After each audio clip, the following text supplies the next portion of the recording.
반갑습니다. 네, 반갑습니다.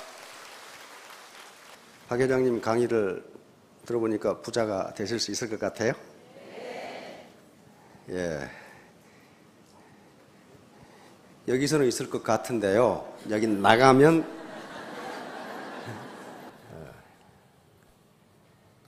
12월 31일 날 1월 1일부터 담배 끊어야지. 1월 1일부터는 다이어트 해야지. 1월 1일은 해. 그런데 2일 날은 조금 이상해져. 한 3일 지나면 작심 3일. 그걸 합리화합니다. 담배 핀다고 꼭 죽나? 처칠은 오래만 살더라. 라든가 미국 사람들은 뚱뚱해도 오래만 살더라. 라든가 그걸 합리화시키는 그런 게 있습니다. 그것을 학술 용어로 심포도 메커니즘이라고 하는 학술 용어가 있어요. 심리학 용어가. 인간은 모두 심포도 메커니즘을 가지고 있기 때문에 이솝우화에 나오는 얘기인데요. 여우가 길을 가다가 보니까 포도가 굉장히 맛있게 익었어. 맛있게 익었어.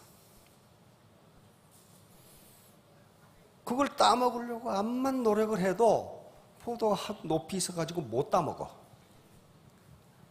그럼 어떻게 됩니까?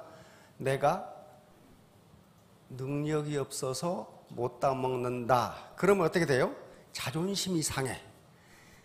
따라서 인간은 디펜스 메커니즘을 가지고 있습니다. 방어 기제를 가지고 있어요. 내 자존심을 상하지 않게 하려고 하는 방어 메커니즘이 뭐냐 하면 심포도 메커니즘이에요. 다시 말하면 여우가 그 맛있는 포도를 따먹고 싶은데 못 따먹었어. 왜? 키가 안 닿아가지고. 그러면 아이고 못 따먹겠네 하는 게 아니고 여우는 뭐라고 얘기하냐면 저 포도는 쉬어. 괜히 내가 따먹으려고 했네. 여기 다른 핑계를 대는 거야. 다시 말하면 내가 월천댁, 삼천댁이 되고 싶은데 의지가 굳지 못하게 가지고 안 돼. 그러면 뭐라고 생각하느냐? 돈 많다고 꼭 행복한가? 왜? 안 그러면 돈이 많은 사람이 행복해. 그렇게 하면 자존심이 상해요. 그래서 인간은 항상 자기 자존심을 보호하기 위해서 심포도 메커니즘을 동원합니다. 고등학교에서 여학생이 공부를 잘하고 싶은데 안 돼. 왜? 잠퍼잔이라고 안 돼. 그럼 뭐라고 그러느냐? 공부 잘한다고 꼭 시집 잘 가나? 이렇게 이야기한단 말이야. 그러니 그걸 심포도 메커니즘이라고 그래. 그러니까 여기서는 강의를 들으니까 부자가 될 것 같은데 그게 잘 안 돼요. 그게 잘 되면은 다 부자가 됐어요. 안 돼. 나가면서부터 돈 많다고 꼭 행복하나? 그렇게 돼요, 이제. 네, 그래서 그걸 잡아줘야 됩니다. 그래서 그런 얘기를 하려고 그래요. 예, 어떤 게임을 해야 하나? 우리가 살아가는 것 자체가 게임입니다. 삶의 과정이 의사결정의 과정인데 이 자체가 의사결정이라면 게임의 과정입니다. 따라서 지금 내 상태가 불만족스럽다면 게임의 결과가 신통치가 않은 거예요. 지금까지 게임을 잘못한 거란 말이에요. 그러면 어떤 게임을 해야 될까? 어떤 게임을 해야 서로 이익을 볼까? 나만 이익을 보는 게임은 없는가? 그런 얘기예요. 자, 모든 게임에는 공통점이 있습니다. 우리가 야구 경기를 하는 것도 게임이고 바둑을 두는 것도 게임이고 전부 게임인데 거기는 이 네 가지 공통점이 있어요. 이게 없으면 게임이 아니에요. 우선 경기자가 있고 규칙이 있습니다. 아무렇게나 하는 게 아니란 말이에요, 게임은. 그래서 스포츠, 바둑, 협상, 시장 쟁탈전, 그 다음에 기업의 가격 경쟁 등등 모두 상대가 있어요. 상대가 있고 내가 A라는 행동을 하면 B라는 기업에서는 가만히 있는 게 아니에요. B라는 기업에서는 다른 행동을 해요. 이같이 경기자가 있고 규칙이 있고 그 다음에 전략이 있습니다. 전략은 좋은 전략과 나쁜 전략이 있는데 좋은 전략은 이기는 전략이고 나쁜 전략은 지는 전략이에요. 이거 좋고 나쁜 게 심플합니다. 그다음에 전략적 상호작용. 요게 반드시 있어요. 전략적 상호작용은 게임을 혼자 하는 게 아니라는 거예요. 내가 이런 행동을 하면 상대편은 가만히 있는 게 아니라 내 행동에 대응해서 다른 행동을 해. 그러니까 자기 혼자 해서 이겼다. 그런 게임은 없어요. 반드시 전략적 상호작용이 있어요. 그 다음에 결과가 있습니다. 결과는 세 가지입니다. 지거나 이기거나 무승부거나. 거기에 따라서 아웃컴, 결과가 달라요. 소득이 다르다. 보수가 달라져요. 자, 요겁니다. 요 영감탱이가 우리 집에 5년간 머슴살이를 하면 딸을 주겠다 그랬어. 5년간 머슴살이를 하는데 안 줘. 그러니까 10년간 할 거냐 그냥 가져갈 거냐를 지금 줄다리기로 하고 있어요. 요거 자기가 당긴다고 이기는 게 아니에요. 그렇죠? 저쪽에 당길 때 내가 놔버리면 저거 쳐. 이겨요. 그렇죠? 손뼉치기하고 똑같아요. 요게 게임이에요. 요게 전문 게임이에요. 바둑. 전략적 상호작용이라는 게 뭐냐면은 바둑을 두는데 내가 아무리 묘수를 써도 상대방이 나보다 더 좋은 묘수를 써버리면 내가 져요. 내가 실수를 해도 상대방이 나보다 더 많이 실수를 하면 내가 이겨. 이게 전략적 상호작용이에요. 혼자 하는 게 아니란 말이에요. 모든 우리가 살아가는 과정에서 게임은 절대로 혼자 하지 않습니다. 반드시 내 상대가 있어요. 자, 메가더 원수가 인천 상륙작전을 합니다. 전쟁에서 가장 치열한 상호작용이 있어요. 요게 게임이에요. 게임에서 전략을 어떻게 구사하느냐에 따라서 이기고 지고가 나온단 말이에요. 다음. 그러면 이제 게임의 결과 양쪽이 있어요. 너가 있고 나가 있는데 이 게임의 보수, 다시 말하면 결과의 합이 제로냐 마이너스냐 플러스냐에 따라서 세 개로 나눠집니다. 이건 제로섬 게임이에요. 거의 지금까지 우리가 살면서 경험했던 게임은 제로섬 소사이어티, 제로섬 게임입니다. 제로섬 게임은 네가 이기면 내가 진다예요. 여기 지금 아메리칸 풋볼을 하는데 축구도 마찬가지, 야구도 마찬가지고 한 팀이 이기면 한 팀이 져요.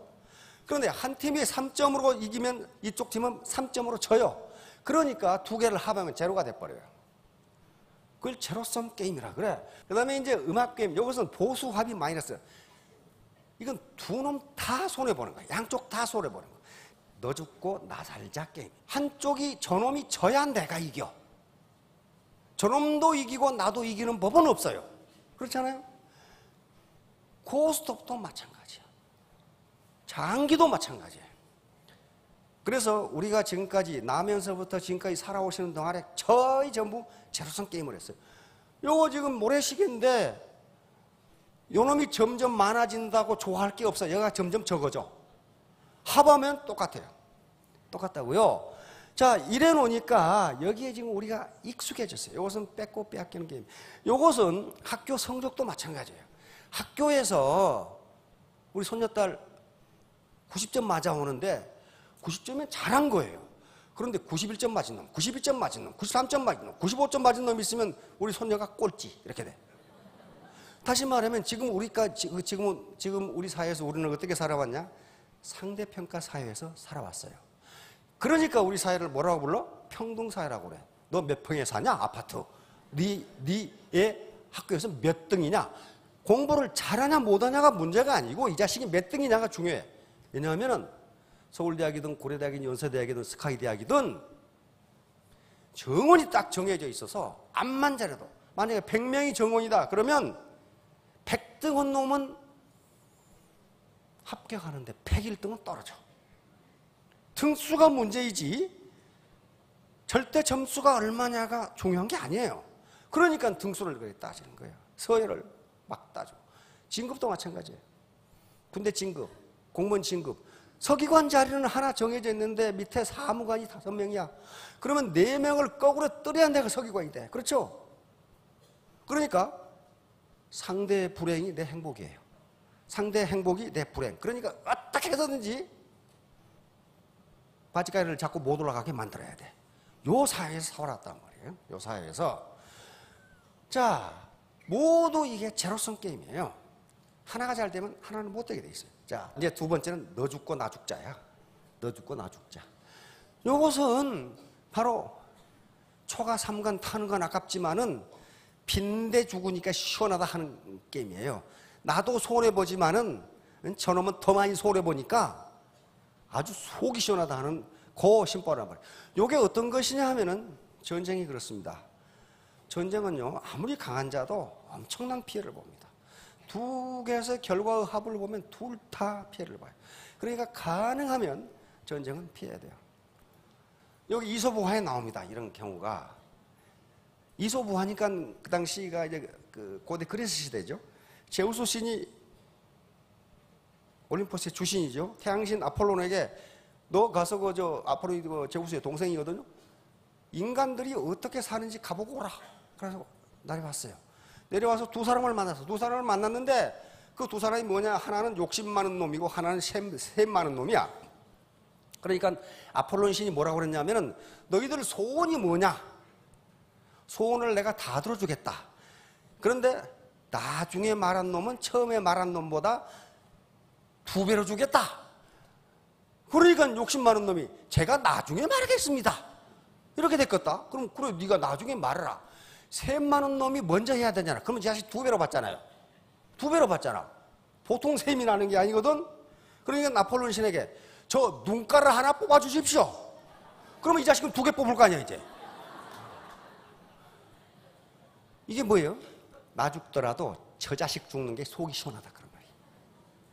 그러니까 제우스 신이 원래 인간이란 저 모양 저 꼴이다. 그 말은 이솝이 인간 사회를 어떻게 묘사하고 있는가를 할 수가 있어요. 이게 너 죽고 나 죽자야. 자, 이제 우리가 하는 것은 너 살고 나 살자예요. 그래서 윈윈, 이 상생 게임, 심바이오틱 게임이 이것은 공생인데 공생의 가장 너 살고 나 살자. 그리고 소득도 플러스다. 요거예요. 청년과 아가씨가 만나서 하나가 됐는데 하나가 또 나왔어. 그렇죠? 다시 말하면 1 플러스 1이 2가 된 게 아니라 3이 됐어요. 3이 됐잖아요. 이게 파지티브성 게임이에요. 서로 이익이 돼요. 서로. 자, 아프리카에 요 흡열 박쥐가 있는데 박쥐는 굉장히 예민하답니다. 예민한데 흡열 박쥐는 큰 동물에서 피를 빨아먹고 사는 건데 저녁에 나가서 그 큰 동물을 만난다는 것을 보장할 수가 없다는 거예요. 큰 동물이 그렇게 많은 것이 아니니까. 그래서 어떻게 하느냐. 그런데 이 종족이 멸종하지 않고 흡열박쥐가 계속 살고 있다는 거예요. 왜 그런가 봤더니 용케 피를 빨고 온 놈이 많이 빨고 와가지고 그 피를 이웃에게 나눠주는 거예요. 왜? 자기도 내일 피를 빨지 못 빨지 몰라. 그러면 빨고 오는 놈이 또 나눠줘. 이렇게 해서 온 종족이 보정이 된다는 거예요. 이게 윈윈 게임이에요. 내 배만 터지면 그만이다가 아니고 배고픈 사람에게 나눠주니까 온 종족이 보존되고 번성하다는 거예요. 이게 윈윈 게임이에요. 자, 애터미 사업은 상생 게임이에요. 저는 이걸 공생 비즈니스라고 합니다. 심바이오틱 비즈니스라고 하는데 제로성 게임이 결코 아니에요. 애터미는 제로성 게임이 결코 아니에요. 그러니까 일반적으로 모든 조직은 이와 같이 피라미드 조직입니다. 그러니까 계장에서 과장, 과장에서 부장, 부장에서 이사에 올라가려면, 상무에 올라가려면 계속 떨어져 나가야 돼요. 그러니까 서로 제로성 게임을 하지 않을 수가 없어요. 그런데 애터미 조직은 이렇게 된 게 아니에요. 이렇게 생겼거든. 이렇게 생겨가지고 여기서 죄다 만나게 돼 있어요. 그러니까 이 피라미드 조직이 상대평가라면 이건 절대평가예요. 양쪽 250 맞으면 전부 다 세일즈 마스터에 올라가는 거지 등수별로 올라가는 게 아니라 그 말이에요. 그러니까 저 사람의 행복이 내 불행이 되는 것도 아니고 내 행복이 저 사람의 불행이 되는 것도 아니에요. 오히려 반대예요. 저 사람의 행복이 내 행복이 돼요. 파트너가 승급을 하면 나는 밀려 올라간다. 파트너의 행복이 내 행복이 돼요. 그러니까 이게 윈윈 게임이고 상생 게임인데 그러려면 패러다임의 전환이 필요해요. 패러다임은 이 사고의 틀이에요. 사고의 틀. 세상을 보는 눈, 현상을 보는 눈이에요. 현상이 아니고 현상을 보는 눈이에요. 즉 이 비즈니스를 어떻게 볼 것이냐. 이 비즈니스를 하는데 내가 어떤 게임을 할 것이냐는 사고 구조예요. 그러면 상생 게임을 해야 되는데 그게 잘 안 된다 그런 말이에요. 패러다임을 바꾸는 게 쉬운 일이 아니에요. 그러면 왜 안 되느냐는 말이죠. 바로 패러다임 전환. 이 사람이 토마스 쿤이라고 하는 사람인데 패러다임이란 말을 처음 사용한 사람이고 20세기 가장 영향을 많이 미친 과학자 중에 한 사람으로 칩니다. 바로 패러다임을 전환하는 것은 이 천동설을 지구를 중심으로 태양이 돈다고 하는 생각을 지동설, 태양을 중심으로 지구가 돈다고 하는 생각으로 바꿔버리는 거예요. 그러니까 이건 천지개벽하는 거예요. 업사이드 다운하는 거예요. 쉬운 일이 아니에요. 그러면 왜 패러다임 전환이 어려운가? 창꼬치 증후군이라는 증후군이 있어요. 인간이 가지고 있는. 이 창꼬치라는 놈이 이빨이 이렇게 생긴 아주 험상궂게 생긴, 사람도 아래 턱이 앞으로 나온 사람은 좀 사람이 좀 험상궂게 보이죠. 이렇게. 요 놈이 꼭 이렇게 생겼어. 이빨이 꼭 요 단도를 세우는 것처럼 이래가지고 굉장히 무서워. 근데 바다에서 가장 높은 이 포식자가 상어랍니다. 상어. 근데 이 상어들이 요놈한테 쫓겨난대요. 왜냐하면 상어는 혼자 돌아다니는데 이 녀석들은 이렇게 돌아다녀. 이렇게. 떼거리로 돌아다녀. 거기다가 돌진하는 속도가 뭐같이 보여요? 창같이 보여요. 그래서 이름을 창꼬치라고 지었어요. 워낙 시속 40km로 달려가니까 옆에 다른 고기가 있어가지고 지나가면서 얻어맞아도 죽는데 그놈이 절도를 해버릴 정도로 그렇게 빨라요. 요 놈이에요. 그러니까 굉장히 공격적인 고기예요. 그래서 이 고기를 가지고 마이애미 대학의 두 해양생물학자가 실험을 했습니다. 여기 좀 수조입니다. 수조, 큰 수조에다가 여기다 고등어를 넣고, 창꼬치의 밥입니다. 여기다 창꼬치를 넣고 가운데다가 투명한 유리벽을 막았어요. 고등어가 이렇게 돌아다니니까 이놈의 뜨기 시속 40km로 공격을 해. 이걸 잡아먹으려고. 그런데 눈에는 안 보이는데 무엇이 꽝 부딪혀. 유리벽이죠. 그런데 이놈은 포기 안 해. 워낙 사나운 놈이라 계속 부딪히는데 안 돼. 안 되니까 부딪히는 횟수가 점점 적어져. 그러다가 어느 날 아예 공격 자체를 안 해. 안 되는구나. 그렇게 안 되는구나. 나는 해도 안 되네. 그때 학자들이 이 투명 유리판을 치워버렸어요. 치워버리고 어때요? 공격할 수 있죠. 그런데도 안 해. 그런데도 안 해. 이제 태도만 바꾸면, 패러다임만 바꾸면 잡아먹을 수 있는데 안 잡아먹어. 왜? 이건 안 돼. 이렇게 생각하는 거야. 이건 안 돼. 내가 월 1,000만 원 벌어? 안 돼. 내가 해봤거든. 안 돼. 이게 창꼬치 증후군, 파이크 신드롬이라고 하는 신드롬. 그래서 행동경제학자들이 인간도 그러는가 하고 실험을 계속합니다. 해봤더니 인간도 똑같네. 그렇게 결론이 나왔어요. 인간도 똑같네. 다시 말하면 행동경제학자들이 내린 결론은 모든 종에 대해서 똑같다. 인간도 과거의 경험, 내가 해봤더니 안 되더라. 그런다는 거예요. 그래서 이게 지금 이 결론은 캠브리지 대학 교수들이 내린 결론입니다. 왜 이런 것이 나타나느냐? 변화에 대한 무감각. 가운데 이게 치워졌는데 아무 생각도 없단 말이에요. 치워진 것에 대해서. 그 다음에 스스로 모르는 것이 없다고 생각. 내가 그거 해봤어? 안 되더라? 그 말이야. 내가 그거 해봤걸랑? 그러면서 안 되더라. 그 다음에 자신의 경험을 맹신. 요거예요. 내가 막 10번을 해봤다. 그런데 안 되더라. 요거예요. 그 다음에 기존의 규칙이나 관습을 고수. 지금까지 내가 몇십 년 살아오면서 제로섬 게임을 했걸랑? 그런데 무슨 파지티브 썸 게임? 그런 거 없어. 그러는 거란 말이에요. 그 다음에 또 다른 가능성에 대해서 전혀 고려하지 않는다. 그래서 비판적 사고가 필요합니다.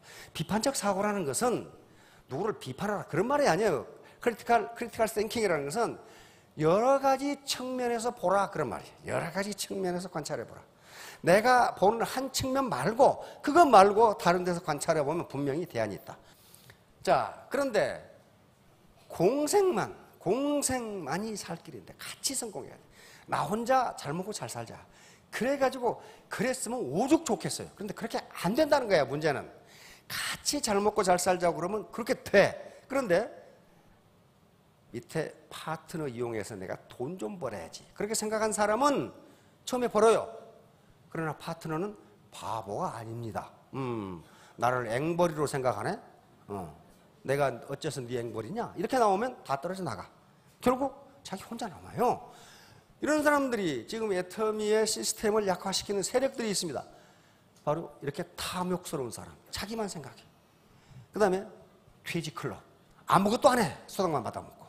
그 다음에 베팅 세력, 주사위 던지기로 투기적 매출하는 사람. 그리고 말을 함부로 하는 사람이 있어요. 이게 아주 기본이 안 돼 있는 사람이 있어요. 말을 함부로 해. 욕설을 퍼온다든가, 파트너라고 명령조로 이야기한다든가, 나이 많은 어른한테 SNS 문자를 보내가지고 가슴에 비수를 꽂는다든가. 그렇게 되면 어떻게 되느냐? 이렇게 되면은요, 애터미 시스템이 무너집니다. 애터미 시스템이 무너지면 미안하지만 한 푼의 돈도 벌 수 없어요. 자기가 똑똑한 것 같지만은 한 푼의 돈도 벌 수 없어요. 자, 결론입니다. 화이부동. 우리나라에서 세계 생물학 무슨 학회인가 하는 일이 있었습니다. 그때 그 타이틀이 화이부동이었어요. 화이부동. 아주 논어에 있는 말 중에서 가장 유명한 말 중에 하나가 화이부동입니다. 자, 화는 서로 화합한다는 뜻이죠. 누가 화이부동합니까? 군자 화이부동 그랬어요. 공자가 한 말 중에서 가장 유명한 말 중에 하나입니다. 군자는 신사숙녀를 군자라고 그럽니다. 다른 거 없어요. 군자는 신사숙녀예요. 군자는 화는 화합한다. 화합하되 이는 and 또는 bat입니다. 화합하되 동은 부화내동하지 않는다. 다시 말하면 부화내동한다는 것은 그 라인보다 우리 라인에 있으면 빨리 그걸랑 그러니까 그래요? 이쪽으로 가. 요게 부화내동이에요. 자기 이익을 따라서 자기 주체성도 없고 주관도 없이 이리 갔다 저리 갔다 하는 것을 부화내동. 꼭 시계초 왔다 갔다 하듯이 이리 갔다 저리 갔다 하는데 이리 갔다 저리 갔다 하는 사람 치고 내가 돈 버는 사람을 한 사람도 못 봤어. 한 사람도 못 봤어요. 이게 부화내동이에요. 그러니까 군자는 화합하되 부화내동하지 않는다. 다시 말하면 동은 같을 동자인데요. 여기 지금 앞에 미인분들이 쫙 앉아 계시는데 같은 얼굴이 하나도 없어. 이걸 동이라고 할 수가 없어요. 부동한 거예요. 그렇죠? 부동한 가운데 어떻게 한다? 화합한다. 소인배, 여기 소인은 자기 이익만 챙기는 건달을 소인이라고 그래요. 소인은 동이부라. 부화내동은 잘해. 아니, 그쪽에 가면 돈이 벌려? 아이, 그렇다니까. 저쪽, 우리 리더가 이 배팅을 얼마나 잘하는데 이쪽으로 와봐. 그래? 그러면서 가. 근데 무엇은 못해? 화합은 못해. 가서 뒤에다 싸워 또. 네가 오라 그러더니 말이야. 이게 말이야. 저거. 이게 동이부라예요. 동이부라. 그런데 생명체, 우리 생태계가 유지되는 게 화이부동이랍니다. 지금까지 생물학자들은 다윈의 진화론에 따라서 약육강식인 걸로 알았어요. 자연도태인 걸로 알았는데 생물학자들이 더 연구해 보니까 자연 그렇게 약육강식이 아니더라는 거예요. 상부상조, 화이부동하다는 거예요. 화이부동. 다시 말하면 배부른 사자가 사냥하는 거 봤어요? 옆에서 초식동물들이 풀 뜯어먹고 있어도 소, 닭보도 눈만 꺼먹꺼먹하고 있어. 다시 말하면 자기 배를 일단 채우면 더 이상 먹지 않는다. 더 이상 죽이지 않는답니다. 더 이상 죽이지 않는다. 약육강식이 아니라는 거예요. 그리고 뭘만 잡아먹어요? 쑥 보고 있다가 병든 녀석, 늙은 녀석. 사람 늙은 녀석이라고 하면 안 됩니다. 늙은 녀석. 저건 다리 다쳐가지고 도저히 어떻게 할 수 없는 놈. 그런 초식동물만 잡아먹어요. 왜냐하면 그렇게 하지 않으면 초원이 초토화돼 버린답니다. 초식동물이 너무 많이 늘어나가지고. 그래서 그런 식으로 묘하게 화이부동을 하면서 자연 생태계가 건강하게 유지되는 거예요. 마찬가지로 기업도 생태계입니다. 생태계가 파괴되면요, 한 푼의 돈도 벌 수가 없어요. 기업 생태계도 결국 오래 가려면은 화이부동을 해야 돼요. 절대로 가장 구호 중에 말은 그럴 듯한데 실제 속을 들여다보면 달성하기 어려운 게 우리는 한 가족 그런단 말이에요. 한 가족 안 돼요. 왜? 밥에 먹는 솥이 다 다르거든. 같이 먹으면 한 가족이 돼. 그러니까 어떻게 해야 돼? 부동이에요. 같지가 않아요. 생각도 다르고 나이도 다르고 성별, 지역, 종교, 가치관 다 달라요. 다 다른데 어떻게 해야 돼?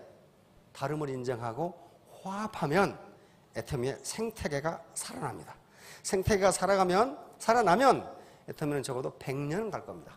그러면 여기 계시는 분들이 한 5년 후면 로얄이 될 테니까 적어도 아무리 게으른 사람도 삼촌댁은 될 테니까 손자까지 상속을 하실 수 있을 거예요. 그렇게 하실 거죠? 예, 전부 우리 화이부동 하십시다. 예, 감사합니다.